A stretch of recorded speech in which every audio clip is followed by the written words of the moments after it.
week 4 of the Slick Stick Weekly Challenge.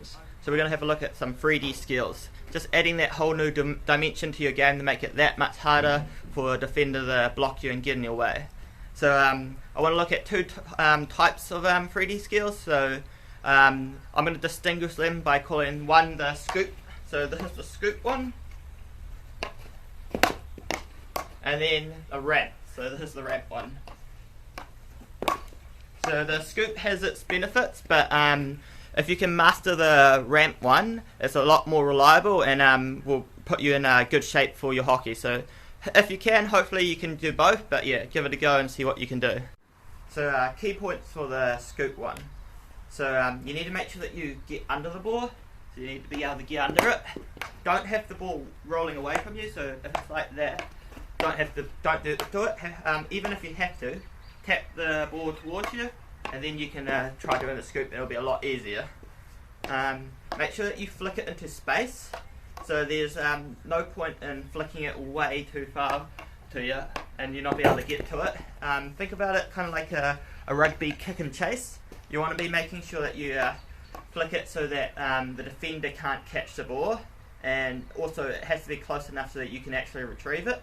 So yes, scoop it into a bit of a space and be able to retrieve it. And also resist the urge to flick it, to like lift it too dangerously high. Yeah, so there's no point in doing that. Yeah, so resist that urge. So yeah, those are some key points for the scoop one. For the ramp one, it's a bit different, but yeah, similar again.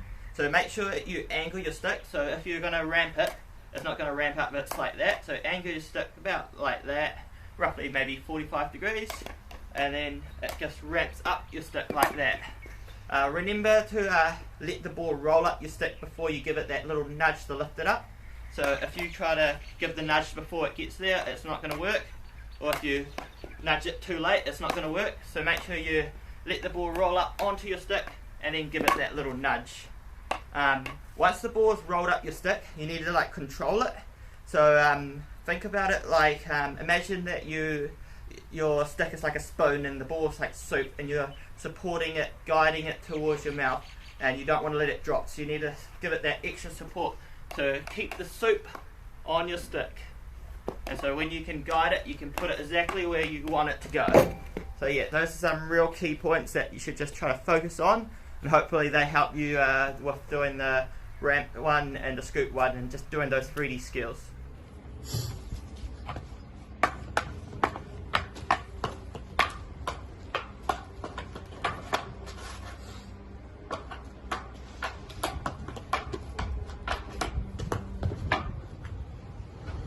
So games that you can play.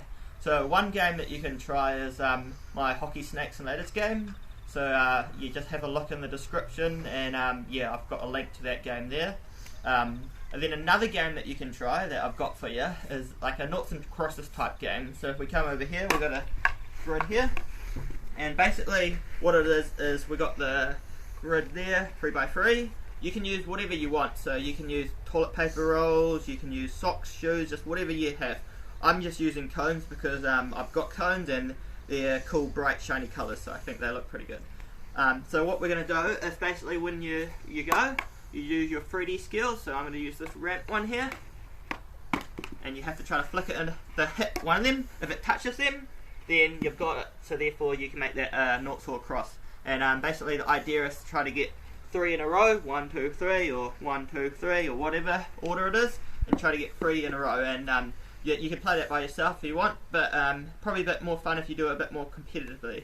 So what I've got here set up over here, so if you look to that white cone there, that's where one person would start, and then on the other side, if you look where the orange ball is, that's where the other person would start. So I'm going to head down to this white cone, and then on an agreed time, both players will go at the same time. You'd say go, and then you can do your 3D skill. So you could do a scoop one there, oh, watch out, and then a ramp one there, or whatever, and then you have to do either or to try to place it into one of the cones. So since it hit the ground before it hit a cone, that you'd reset the cone, but you miss your turn. So basically, if whatever the ball touches first is where your move is. So if it hits the ground first, then you've missed it and you don't get the flip any of them. If you hit a cone first, then you can flip it over, and that's yours. So it's either a naught or cross, whatever team that you are. If it's already been flipped over and you hit it, you miss your turn, just like hitting the ground first, because it's already been taken. You can't take somebody else's one already. So it's a race. So once you've done your little flick, then you head back to the start again, touch your cone, and then repeat the whole cycle again. And then do your next move. So yeah, I missed the end. So yeah, the idea there is race and keep racing around until you get 3 in a row. Whatever team gets 3 in a row first wins. So have fun with that, and I hope you enjoy it.